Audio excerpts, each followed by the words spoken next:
Muy buenos días.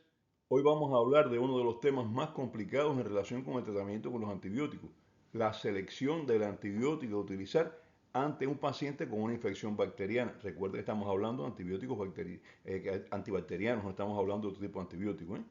Ante todo, es necesario preguntarnos si el paciente necesita o no tratamiento con antibióticos. ¿Quién necesita tratamiento con antibióticos? Los pacientes que sufren de una enfermedad bacteriana con antibióticos antibacterianos, que son los que estamos hablando en este ciclo, ¿eh? Ni infecciones virales, esas llevaría antivirales, ni infecciones de tipo micótica por hongo, tampoco necesita tratamiento con antibióticos antibacterianos. Y enfermedades no infecciosas, que hemos visto también por ahí que se le coloca tratamiento con antibióticos, tampoco lo necesitan ni virus, ni hongos, ni enfermedades que no sean infecciosas. He visto tratar a personas que sufren de una inflamación no infecciosa de otro tipo con antibacterianos y desde luego no mejoraron hasta que se diagnosticó correctamente la causa de los síntomas y se colocó el tratamiento adecuado. Ejemplos sobran, pero voy a poner dos. Uno, un paciente joven con buen estado general, con fiebre y un eritema nudoso en las piernas que aparecieron 2 semanas después de haber sufrido una herida en el pie. Se interpretó que tenía relación directa con la herida del pie. Le estaban tratando con antibióticos desde hacía 2 semanas. Diferentes antibióticos, pasaban de un antibiótico a otro y el paciente seguía con fiebre. No mejoraba la fiebre. Buen estado general, no tenía problemas, pero la fiebre estaba ahí. Estaba ahí, 38,5, 39 a veces, pero sobre todo alrededor de 38,5 grados centígrados y no mejoraba. El paciente tenía buen estado general, a pesar de la fiebre, no tenía signos de infección, tenía señales de inflamación ligeras en la herida del pie, pero una herida del pie que evidentemente no tenía absceso, no tenía ninguna otra situación, era simplemente que no había terminado de cicatrizar, estaba cicatrizando bien, en perfecto estado y un poquito inflamada. Pero como es normal en la parte de la reparación del proceso inflamatorio, que ya hemos hablado de eso cuando el ciclo de inflamación. ¿Cómo se hizo el diagnóstico? En primer lugar por la clínica, eritema nodoso, aquellas alteraciones que tenía ahí, la fiebre, etc. Y muy importante por una radiografía de tórax que había sido subvalorada al inicio y que mostraba un ligero aumento de tamaño de los ganglios linfáticos mediastinales.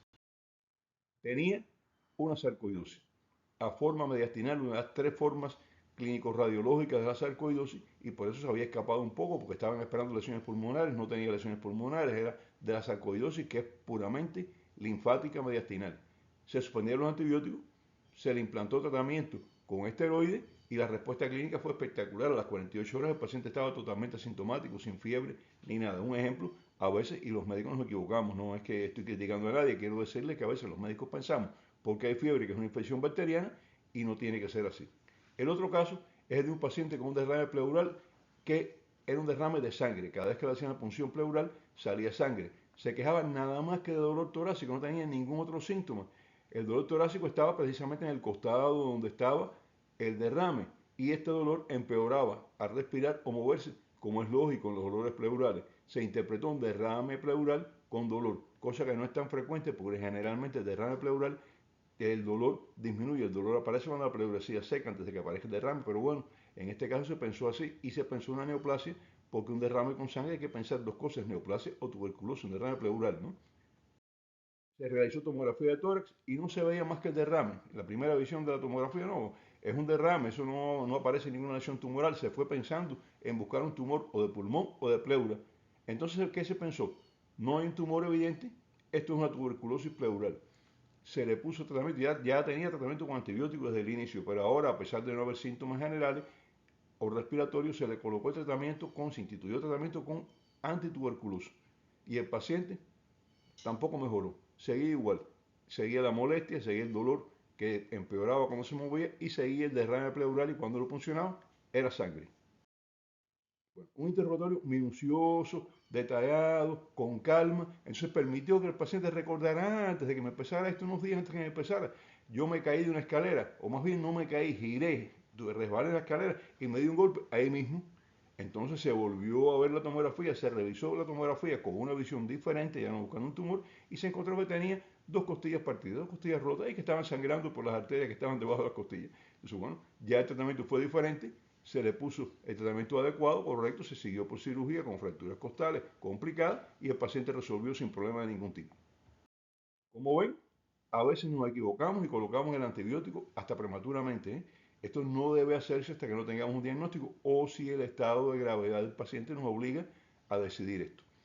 El tratamiento de infecciones virales con antibióticos es tan frecuente que casi lo vemos como normal. Le mandamos antibióticos a cualquier paciente con una enfermedad respiratoria de tipo viral. Recuerden cuántos antibióticos se utilizaban para tratar el COVID.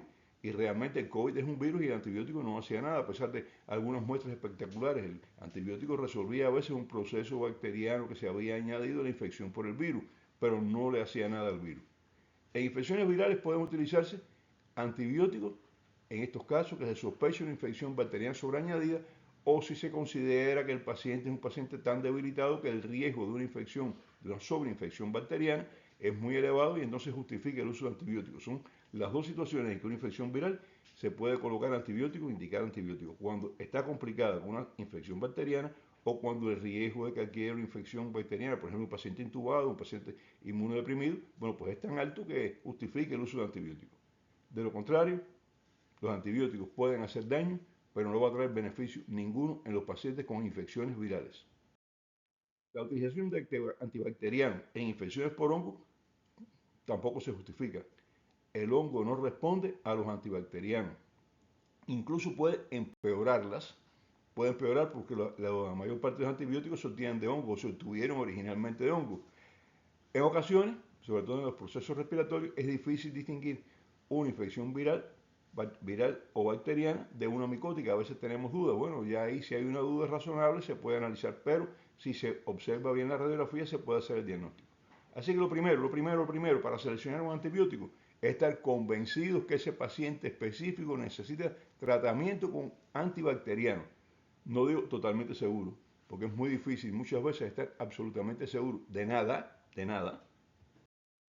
¿Cuándo se deben utilizar antibióticos? Primero, cuando un paciente sufre de una infección bacteriana porque o bien aislamos el microorganismo y entonces tenemos un microorganismo ya aislado, o bien el cuadro clínico es muy sugestivo de una infección bacteriana, o bien existen razones suficientes para sospechar una infección bacteriana.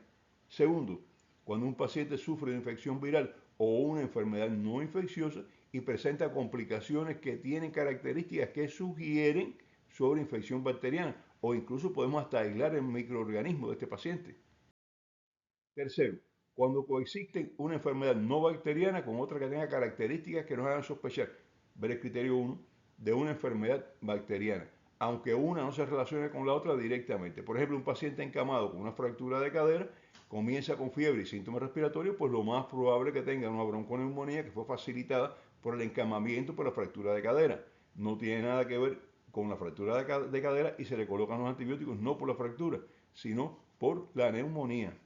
Cuarto, cuando un paciente en estado grave presente síntomas o signos de posible enfermedad infecciosa y no podamos demorar el tratamiento por la gravedad del estado. El paciente está grave. Si no le ponemos un antibiótico como cobertura, a lo mejor no lo necesita, pero si nos demoramos y si lo necesita, bueno, pues puede costarle la vida al paciente. Una vez decidido que el paciente necesita de tratamiento con antibacteriano, ahora es necesario decidir cuál o cuáles de esos antibióticos deben utilizarse en este paciente. No hay una regla estricta, no hay un algoritmo único, esto quiero que quede bien claro, o sea, puede ser un criterio para algunas personas, un criterio para otros. No obstante, los años me han enseñado que debemos tener en cuenta una serie de criterios sucesivos para conseguir seleccionar el antibiótico que es necesario en cada caso específico. Estos criterios vamos a exponerlos ahora. Primero, no decidir cuál es el antibiótico que debe indicarse sin haber hecho un razonamiento fundamentado en base al conocimiento y los criterios de la selección. No es llegar y decir a priori, no, lleva tal antibiótico. No, vamos a analizar qué antibiótico lleva.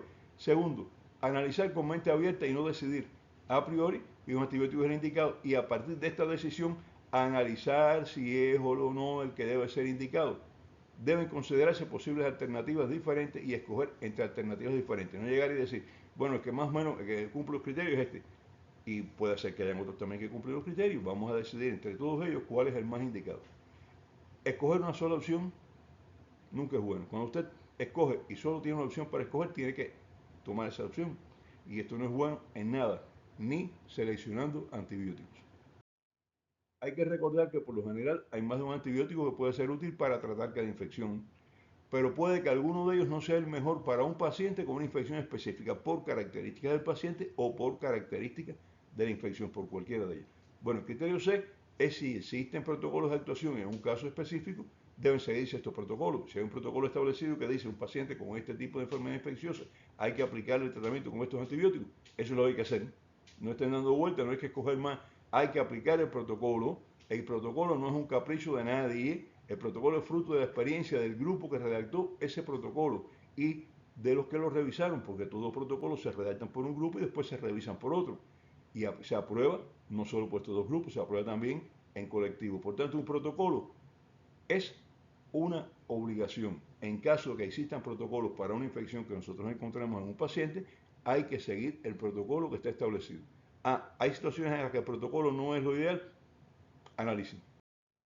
Y si se considera que circunstancias especiales desaconsejan ceñirse al protocolo, esto lo hemos visto, entonces debe realizarse un análisis de grupo del colectivo médico y fundamentar por qué no vamos a seguir el protocolo, fundamentarlo por escrito, es decir, no vamos a seguir el protocolo con este paciente, existen estas características que recomiendan no utilizar lo que está protocolizado, sino otro tipo de antibiótico diferente. D. La decisión correcta hoy de un antibiótico para una enfermedad infecciosa puede que mañana no sea la mejor. Por eso debe evaluarse la respuesta terapéutica cada 3 o 4 días, no antes. Un antibiótico no podemos ponerlo hoy, mañana, bueno, vamos a ver si no mejora hoy, bueno, pues vamos a ver qué pasa. Pero ese señor, dele 72 horas aunque sea para evaluarlo. Decidir entonces a las 72 horas si el antibiótico está teniendo resultados positivos o no, y si es necesario mantener ese antibiótico o cambiarlo por otro, o si es necesario modificar la dosis del antibiótico que en ese momento estamos utilizando.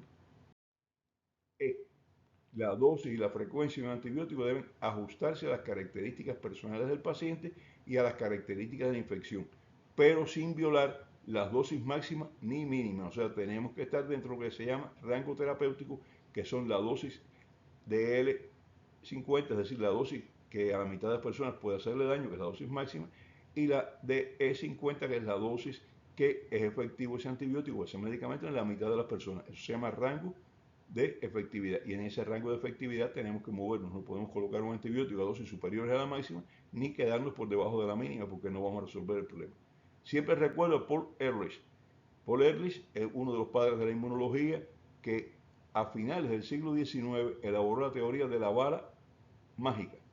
Y él decía, un medicamento, cuando todavía no existían antibióticos, pero ya estuvo preconizando, fue la primera persona que consiguió producir un medicamento contra una infección bacteriana, el Neosalvarsan contra la sífilis. Ya hablamos de esto de inicio en la parte de historia de los antibióticos. Pues Paul Ehrlich decía, es necesario buscar un medicamento que actúe sobre el microorganismo causal y no haga daño al resto del organismo ni afecte a otros microorganismos que pueden ser flora normal de la persona. Es difícil, no voy a decir imposible, pero es difícil conseguir una bala mágica.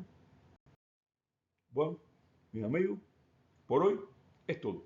No hemos terminado el tema, estamos comenzándolo, pero el programa se va extendiendo y por eso es mejor continuar en el próximo. No me gusta tenerlos mucho rato oyéndome, porque así todos algunos ya a los 5 minutos están cansados de oírme. Y bueno, si pasamos de 15 minutos, pues entonces la situación se pone un poco más compleja. Hasta el próximo programa que vamos a continuar con ¿qué tema? Selección de un antibiótico para una infección bacteriana.